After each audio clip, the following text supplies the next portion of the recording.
Alright, ladies and gentlemen, Magic here. I'm going to be doing some casting today of some very good players. This week I'm not going to be doing any of Jake Bake. I'm going to be doing some instead of ButteryLlama, a very tip-top Zerg level player, or Zerg player I should say, in the Grandmasters League. And so he spawned over here on the right-hand side as our red Zerg player, and his opponents looks like it's Russano spawning as our blue Protoss player. So let's get all these good tabs going. Not much going on quite yet, just probes and pylons, and it looks like a pretty fast scouting probe from Russano. Okay, apparently he's going to place the pylon down here and do a fast expand instead of doing pylon up here, which pretty much signifies he's pretty much going to go forge next. Probably put the forge around here, and then continue on from there. Now, this is actually quite strong on this map, just because this area here is not very wide, but at the same time it's not like Shakur's Plateau. It's not like incredibly easy to defend it. I mean, it does take pretty much the same number of buildings, but at the same time there's a little bit more that Zerg can use to abuse stuff. Apparently someone's pinging over here, apparently ButteryLlama. I'm not sure why, but I do know he does have a live stream on Justin TV. Actually, it's Twitch TV slash, or twitch.tv/ButteryLlama, so you can check him out. He usually streams in the morning slash early afternoon, so you can check him out there. Anyways, looks like he's going to go pool first into Extractor and all that good stuff. Looks like Russano is just kind of doing that probe trick to make it so that those drones can't mine properly. You only tried a couple times. Not going to be too proactive about it. It's not really it's not a huge deal or anything like that. So I mean, just a minor thing that you can do. It's a waste of your time if you're already taking care of a lot of stuff at your base. I mean, it's just like a time killer that can possibly help you out a little bit. So anyways, there's that forge cannon going up. I believe there's probably going to be a nexus next.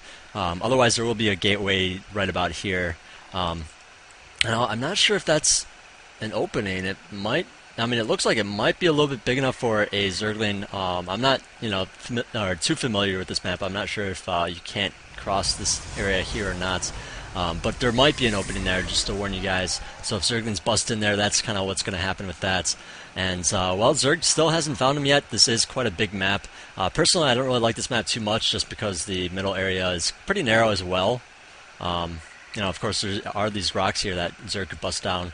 But, yeah, again, just very wide, or very narrow. But at the same time, it does have a lot of open areas as well. So, I mean, like by this gold, there's a large ramp here. So, I mean, if you do try to get the gold as a third, it is a little bit harder to defend it as Protoss. But at the same time, for Zerg, I guess Zerg could take this out for a third. You could take a third here, but that's expanding close to your opponent. I wouldn't really say that's the best idea either. Anyways, ButteryLlama just getting out of fast Zergling to scout around a little bit. Has he? Okay, now he knows where Protoss is. He's scouted the other positions. Actually, he hasn't scouted this last one yet, but he knows where he is anyway, so it doesn't really matter. Anyways, the Nexus is up. Gateway's going up as well. Another cannon to be added on there. And I believe there is a opening here. A small opening there, and then down here. So I mean, it is open. It looks like it might not be, but it really is open. Just to let you know, he is going to be putting that Zealots in that choke there, just to hold any kind of early pressure off. And it looks like ButteryLlama going right ahead, getting that speed right away. Has his queen diligently working, doing pretty good of a job, spewing that larva and all that good stuff. Hatchery just about going to be finishing up here in just a minute.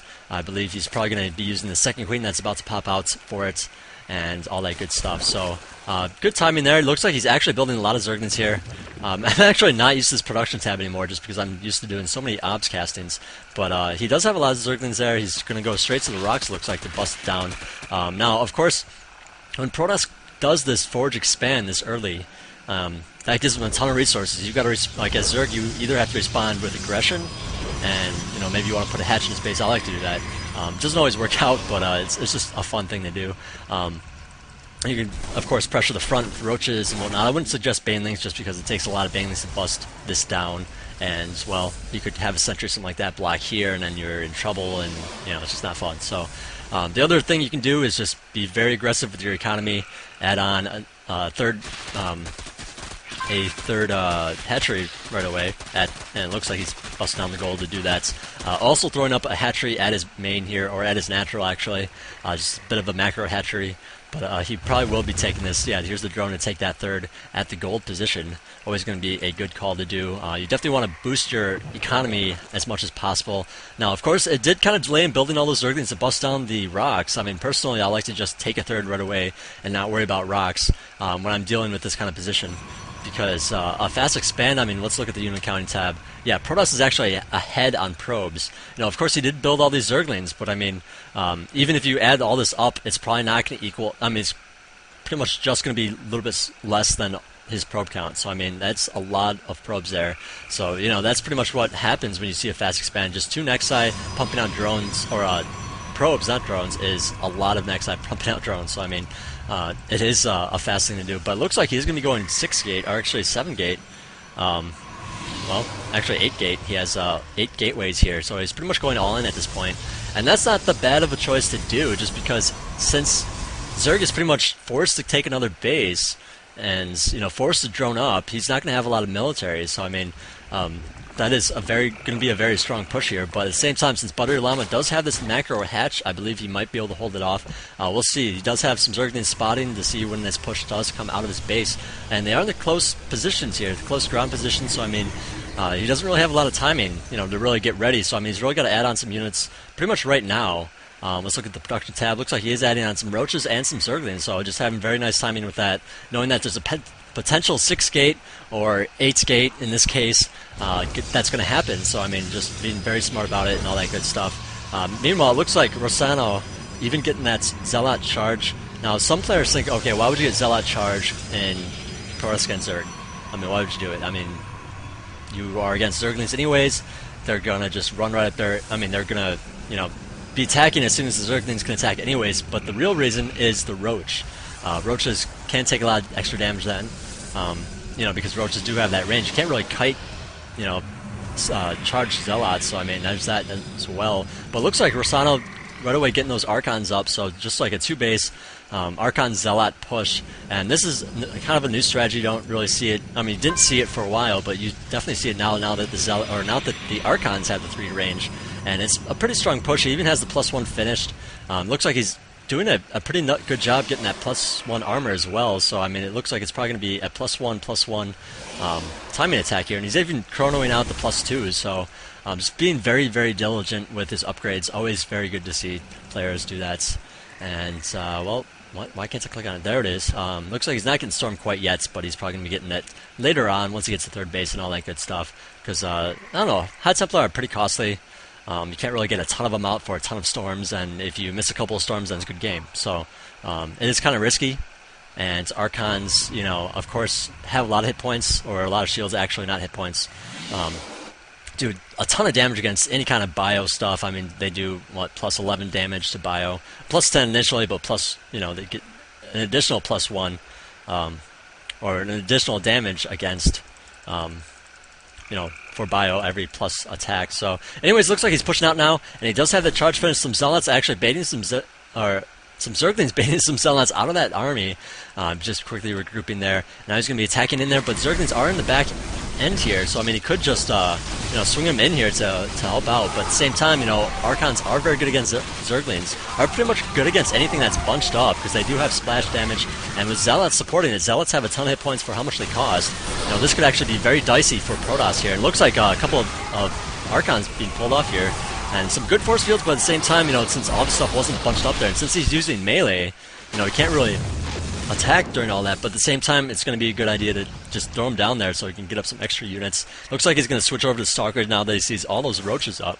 And, well, with this kind of play, it's really annoying to see Roaches because, I mean, you don't have an observer out, you can't really see that he's going Roaches. So, I mean, he had no idea that he was going to, like, directly counter the Zealots and Archons. And so ButteryLlama just doing a very good job with, you know, knowing that I need to get Roaches. And, I mean, you pretty much get Roaches in this matchup anyways, but, you know, getting, like, 100% Roaches, just being very smart about it and all that good stuff. So, I'm not sure if, well, actually, I'll check later. It looks like these Overlords are being target fired. They're going to be going down, actually, all 4 of them. definitely a blunder by ButteryLlama. You know, sometimes you just have your overlords in the center here to rally there. I mean, personally, whenever I build an overlord, I'm like, okay, click, go to the corner of the map or something, or click, go to this corner or something. You know, just so you don't have that happen, because it's quite annoying. It does take a second longer to macro that, but I mean, I think it's definitely worth it to not lose those overlords, because I mean, you could potentially get a lot of supply blocked, and you know, that's like free larva kills and free 100 minerals, so I mean, it is a big deal. Anyways, he does have that +2 finish now. He does have a lot of stalkers here, a couple of archons, not really too many, not too many zealots either, but he does have a lot of sentries for force fielding, and well, these roaches even have the burrow movement now, so I mean, they're really going to be able to get under any kind of force fielding as well, especially since there is no observer out. And while there's just too many roaches here, I believe ButteryLlama is just going to clean this up pretty nicely. But at the same time, there are plenty of stalkers. You could just add on a bunch more stalkers as well. A couple more in the joining up there. But I believe this pylon is going to be taken out now.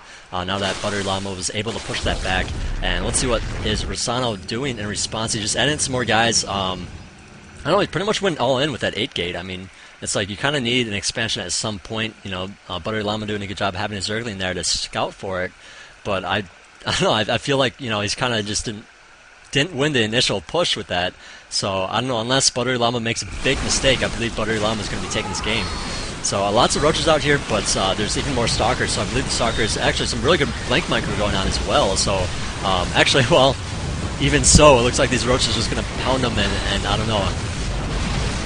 Look at your micro, adorable. I don't know about that, but he does leave the game, and that is that. Like I said, pretty much just going all in. He's throwing them the expansion right now, but after losing that army, I can understand. He, you know, threw up the expansion way too late and all that good stuff. So, I don't know. No real chance for, where is it? The Storm. Yeah, he still hasn't gotten it.